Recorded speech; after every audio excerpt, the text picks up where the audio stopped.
Hello guys, and welcome back to my channel, and also welcome back to the series where I'm talking about emotions and emotional processing.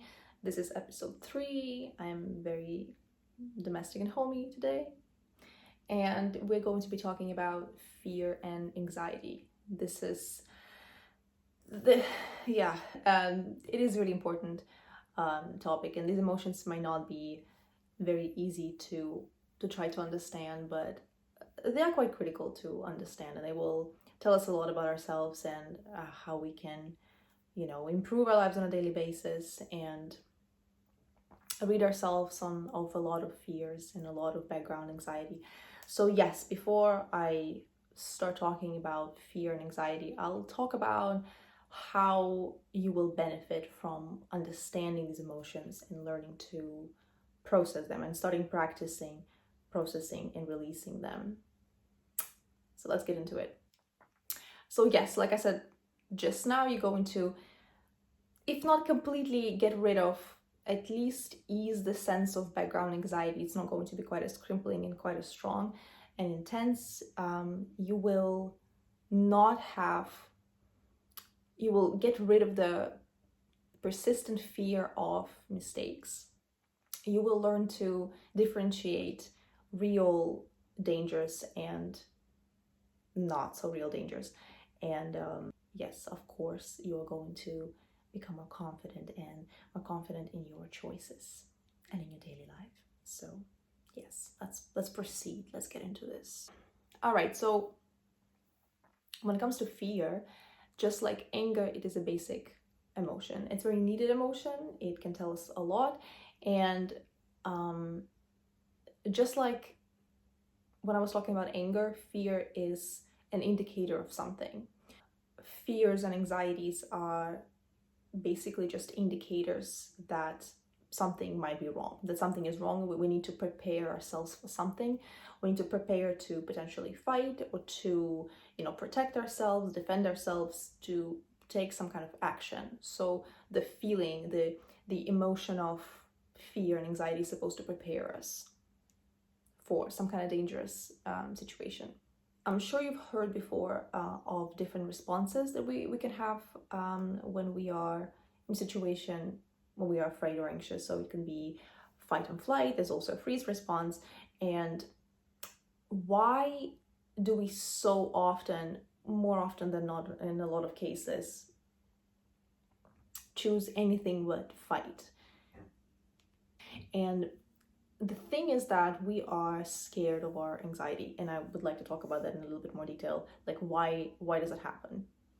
So the first thing is that in our current, world, we are the amount of physical activity is significantly reduced. We're not quite as physically active as we should be.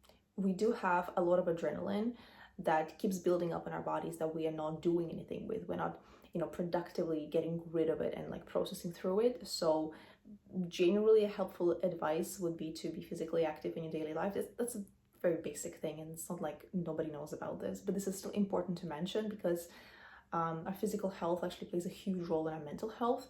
So it's not just about the brain chemistry. It's not just about our thoughts and things like that. It's a huge part of our mental health is also the physical world, our physical health, what we eat, any vitamin deficiencies that we can have, exposure to sunlight, stuff like that. I just want to mention that, not that it has to do with fear and anxiety specifically. It can have something to do with anxiety though, and depression actually, but that's very much a side note. So anyways, let's get back to the main topic. The second really big factor that I would say is one of the biggest 100% in our daily lives right now is social media capitalizing on our fears and anxieties. That's a really big one. I talked about this in the previous episode on shame and guilt, where I was talking about different companies. I was given an example of manipulation and how we are sold a certain image. We're sold a problem by companies who want to make us feel a certain way, who want us to feel, ashamed of ourselves. So we could spend more money because they are selling a solution. They are creating a problem to sell a solution to us in order to make money on us. So this is the kind of situation that is happening to us every day when we're exposed to social media. It obviously depends on the kind of content you're consuming, which is why I do recommend being really mindful on that, because it does have an impact on us. Another kind of like a sub factor that I would add here would be exposure to the news. That I was talking about this in one of my early videos as well, that we are exposed to way too much information online, and we know way too much about what's happening in the world, and it's easy to perceive everything in an extremely negative way because because things are happening in the world right now actually are really bad. This is hard to negate. But nonetheless, social media has a really significant impact on our mental health and on feeding our fears and anxiety. Yeah, so be mindful of that. A third factor has to do with our childhoods. Once again, it has to do with the certain beliefs that were formed in us because of the way we were raised and because of our parents. It is especially relevant to children of immigrants or to immigrants themselves, who were raised in unstable circumstances and who experienced a lot of fear and grief, loss, lots of uncertainty. And I'm not going to negate that in any way and say that this is not valid, because it is completely valid. But a lot of the times people who grew up surviving do end up instilling certain limiting beliefs on their children, which doesn't necessarily help us as the children to move on with our lives and be more happy and prosperous in our adulthood. So again, we're not blaming anybody here. We are just working through whatever we need to work through. And yes, on the same topic, is that one of the biggest limiting beliefs, one of the most significant limiting beliefs would be that the world is unsafe.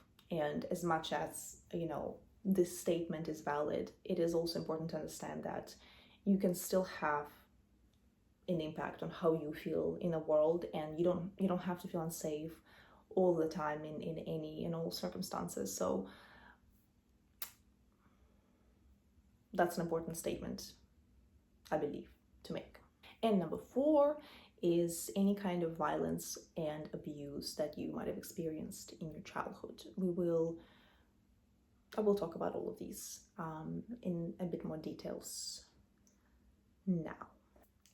All right, so before I proceed, I'm not quite happy with how my camera is pointing. Should I? Oh yeah. That's not a big difference. So anyway, before I proceed to talk about more stuff on fear and anxiety and the impact of our childhoods and all those things, I want to touch on some exercises that we can start doing along the way. So the first thing that you should do, you guessed it, you should take paper. You should get yourself a pen and a paper. As always, the first thing I would like for you to do is to write out all of your automatic negative beliefs. Write out any and all negative beliefs that you can think of, that you heard growing up from your parents, from any adults around you. Those statements have to do with the world and with the people. Just write out everything you can think of, get as detailed as you want, write out everything as much as possible. After that, you might want to think about who you heard these specific phrases from, and why do you think those people could have had those beliefs? Where do you personally think that those beliefs could have come from? Because they could come from very legitimate experience that someone in your family had in their childhood or something like that. So try to think about that as well. Now, after that, you want to think about arguments for and against those beliefs / statements. For example, you can have a limiting belief that goes like this: all men want the same thing. There are no good men in the world. It's impossible to find a good man to be your partner, right? This statement could very easily come from a family member who had a negative experience or multiple really negative experiences with men. However, I want you to think about arguments for and against this, and I want you to be as cool-minded as you can be. Try not to be passionate about this, and try to think about, try to think rationally. To think rationally means to use facts. So yes, do that with every statement as much as you can, and come up with different arguments for and against each and every one of them as much as you can. Now, after that, I want you to think about which benefits do you get, even if they're not so obvious, but which benefits do you get from keeping those beliefs? How do you benefit from having those beliefs? So, for example, if we keep the same, statement as an example, that like no man can be a good partner for you, right? Because they are all bad or something like that. You can understand that one of the sort of hidden benefits from you keeping that belief can be that I don't have to seek partnership. I don't have to go on dates. I do not have to put on effort into, finding a good man. I do not have to face the intimacy. I don't have to open myself up to anyone else, which can be, really vulnerable. You don't have to be vulnerable. You can just not do that, because what's the point anyway? So basically, you will keep yourself from disappointment by avoiding, any and all contact with men. You will not date them. You will not seek any kind of partnership, and you will definitely avoid being disappointed. However, what you will also avoid is the possibility of meeting a good life partner, somebody who will love you and care about you. So this is the hidden benefit. After that, write out or just think about how these negative beliefs negatively impact you. What kind of drawbacks do they have? So a lot of the times the answer would be that they make you more scared of, why am I laughing about that? It's not funny. For example, you can understand and realize that, well, we are talking about fear and anxiety, but again, you can see more clearly now that these beliefs, these statements, make you feel more scared. They make you feel and experience more fear and make you more anxious than necessary, if I may say so. You experience way too much anxiety because you have those beliefs. Okay, now once again, using your rational side, meaning using facts and only facts, you're going to rewrite those beliefs, and you're going to write new, more positive beliefs and statements regarding those specific topics. So like I said before, again, like the rough topics are, how do you feel yourself in the world and around other people? So what fears and anxieties you might have about the world and other people. Take those statements and flip the switch. Rewrite those statements to make yourself feel safer in the world and safer around other people. Your goal is to make yourself understand that you have more agency and there is something that you can do in different situations. Okay, now let's talk about a more complicated topic of violence and abuse in a childhood, and how it can form a really strong sense of background anxiety, even if everything in your life is going technically well and there is nothing to worry about. And you can argue that there is always something to worry about, and that is the problem. We would like to get rid of that and like ease that feeling as much as possible, because I do believe that we should be enjoying our lives as much as we can, regardless of what's happening in the world, because we only get one life. And I believe that we should be, doing as much as we can and working through these, complicated feelings to just make our lives better and easier and help the people that we love and care about. So before I talk about all these things, it's important to understand that there are different types of violence and abuse, and it doesn't have to be physical. It can be physical, but it can also be emotional, psychological, and mental, and those things can stay with us for the rest of our lives. They can have a really, really, really damaging, serious impact on our lives and on our physical and mental health. So just want to say that before we begin. And the first thing is going to be hyperprotectiveness and criticism. I know. Yeah, that's fun. Okay. So what can happen sometimes is some parents can throw their whole lives on raising the child. They can make the whole point of their existence their kids. I feel like it might sort of sound great in theory. Like it can sound very selfless. It's barely ever selfless. I've never seen that. What happens is that hyperprotectiveness a lot of the times can go hand in hand with criticism. Not always, I want to make that very clear, but a lot of the times it does.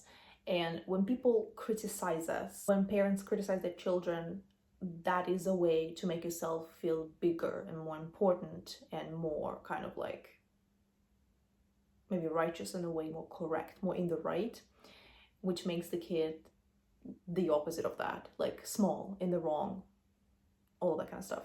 So what does happen, what can happen and does happen a lot of the times is your parents can do a lot for you. They can be overprotective and do a lot for you instead of you because they believe that they can do it better. And as a result of that, you get this like sense of helplessness moving forward in life, that you are not actually capable of doing anything, because they might also throw it back at you that you're lazy, that you can't actually take any credit for this work because they did it for you. So these are not helpful things. These are actively very damaging things. So even though it might look like the parent is doing a good thing, helping the kid, maybe helping the kid a little too much, which again might look like a positive thing, but it keeps forming very negative beliefs in this child's head about themselves. So the child starts to believe that they are incapable because they're never given a chance to do anything, or they're not allowed to. They're not presented with opportunities. And even if they are, those opportunities are taken away from them. Almost like nobody trusts them to do a good enough job. So that's the belief that starts to form in themselves. In them, sorry. Okay, here is another exercise that you can do at this point. Write out all the negative beliefs that you have about yourself, especially the ones that come out in stressful situations, in situations when, once again, you would choose to, flight or freeze instead of fighting and defending yourself. Think of any and all negative beliefs that you've ever had about yourself, including to this very day. So once again, little examples of that can be that, that you're weak, that you are not smart enough, that you are not capable of something, that you're not worthy, whatever it can be. Now I want you to think about, and I want you to think about really hard and to take time doing that, especially if it's not coming easy to you. Think about situations that ever happened to you throughout your whole life that prove those statements wrong, that prove those beliefs wrong. Think of any and all situations, no matter how small and seemingly insignificant they are. Think of any cases where you actually proved to be strong. You actually showed yourself as a smart person, as someone capable, as someone reliable, so on and so forth. This is the moment when you might want to reflect a little bit and write your thoughts on this whole situation. Maybe understand that these beliefs are actually inherently wrong, and it's okay to be weak sometimes. It's okay to be lazy sometimes. There's nothing wrong with that. There's nothing wrong with that, but those things do not define you, and this is not who you are as a person. And how do you know that? You have proof, like the events that happened that prove those beliefs wrong. Okay, so the first thing was overprotectiveness and criticism. Number two, it kind of goes hand in hand with the first one, to be honest with you. It is control and punishment.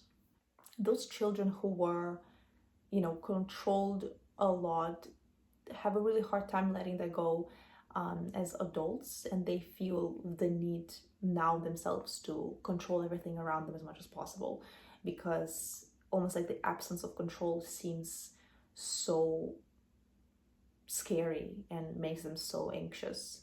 Why do control and punishment go hand in hand is because punishment often follows control. So if your parents, again, guardians, whoever else, the adults in your childhood, did not approve of something, did not agree with something, didn't like something that you did, it could be your grades or your behavior or something else, you faced punishment. It's almost like the fear of punishment was worse than whatever it is that you actually did. And when you grow up, having experienced something like this, instead of, the parent being the big and grand person to be kind of scared of and expecting punishment and criticism from, the whole world becomes that, big adult who is big and scary and grand and has all the control. And you're a tiny little person who is, dependent on the validation and on controlling everything to make sure that you are doing everything exactly right, doing everything exactly as you think it is expected of you, and ensuring that you are perfect in, as many categories of life as possible. That kind of stuff can drive you absolutely insane. And yes, make you absolutely horribly anxious about anything and everything. Now, I want you to write out any, fears that you have that you think can lead to some kind of punishment. Any kind of punishment that you can think of. Because again, speaking of punishment, they're not always physical. Sometimes a punishment can look like neglect or someone not speaking to you, going completely nonverbal and, isolating you. That can have truly detrimental effects on you in the long run. So think about that and write out as many fears as you have about that. So once again, just to give you a little bit of help here, one of the examples here can be to refuse someone help because it is inconvenient to you, because you are not capable of helping, because you have completely different plans and it is not your priority, which is completely fine, especially if the situation is not urgent. But you can still hold the belief that you will be rejected, you will not be loved, you will lose all your friends and all the people who love you because you are not always available to help them and prioritize their needs over yours. It's just an example. Okay, after that, I want you to think about the absolute worst case scenarios that could happen in those situations. Write out your biggest fears. What is the absolute worst thing that can happen? Now, you do understand that, if something like this happened to you in the past, in your childhood, that you could be punished. You could actually face some kind of punishment. However, the situation now that you're an adult is different. So think about the things that you can do now as an adult, in which situations, in which kind of ways you can take control and, protect yourself, defend yourself, whatever it is, what kind of actions you can do to help yourself if this worst case scenario happens. Basically, how can you be there for yourself? And again, this is the case where I would strongly recommend you go and watch the video on anger and also guilt and shame and learn some really, really good skills. So yeah. Okay, now let's talk about the big exercises. I gave you some, little exercises as we were going for you to understand your fears a little bit more, to write out certain beliefs and situations and all those kinds of things. Now you're going to use all of those things for this bigger exercise that you can do, honestly, every single day. You can take a week, you can take a month of your life, you can take just a few days. I do recommend taking more than one day and paying attention to what makes you feel scared and anxious, like what infuses, the fear and anxiety in you. Keep track every single day of even the smallest things that make you feel small and everything else, or the other person, a situation, really big in comparison. It would be really helpful if you can do this in the moment, but write out the situation that makes you feel, scared or anxious. You can get as detailed as you want. I actually do recommend that. Write out, the smallest things and the biggest thing, anything that comes to your mind right now in this very moment that made you feel, scared or anxious. Okay, after this, I want you to write out or think about the absolute worst case scenario that can happen because of these things. I know that this is extremely uncomfortable, and we are doing uncomfortable things in the name of growth and healing here, but please hear me out. Just do this. Trust me. After that, I want you to write out the best case scenario. What is the absolute best thing that can happen out of these situations? Now, the next thing I want you to do is to write out, is there anything that you can do to avoid the worst case scenario? And if the answer is yes, I want you to come up with some kind of a plan of, like an action plan, basically, of what you can do. Now, if the answer is no, I want you to take the time and sit down just sort of inside yourself with your inner child. Oh God, I know how that sounds, but this is a very effective technique that you can do.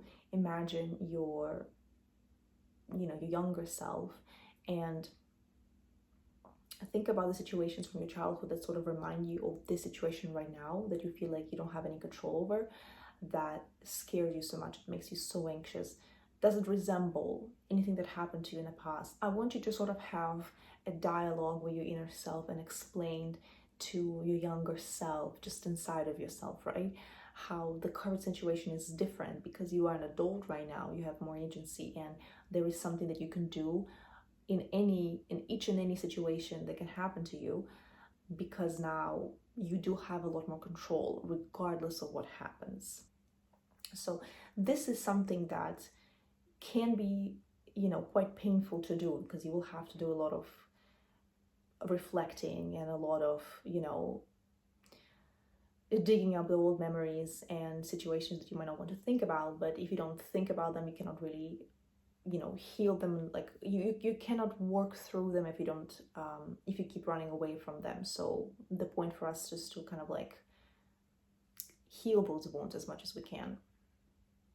So yes, like I said, you can give yourself a certain time frame. You can do this for 2 days. I do recommend you take, at least a week, or you can take 5 days to kind of keep track of different situations that make you feel scared and anxious and anxious, and work through these exercises and like do some inner work. I think that you will see how your life will start improving, and you will be gaining a little bit more confidence and a little bit more peace, because you will be finding that peace within yourself. So yes, despite this being difficult work, I want you to not give up and to keep going, because this kind of inner work always has the most beautiful results, and you will feel so much better about yourself and feel just, again, you will feel like you have so much more freedom. So yes, I wish you all the best, and if you made it to this point in the video, thank you so very much. I'm really grateful for that. Please like this video, this will help me a lot, and please subscribe to my channel. I would really appreciate it if you could leave a comment. I would really love that. Please let me know your thoughts. If you have any other suggestions, I would really appreciate that. Please let me know them in the comments. And I do wish you all the best, and I appreciate you all. Thank you so very much, and I will see you next week with another episode. Thank you.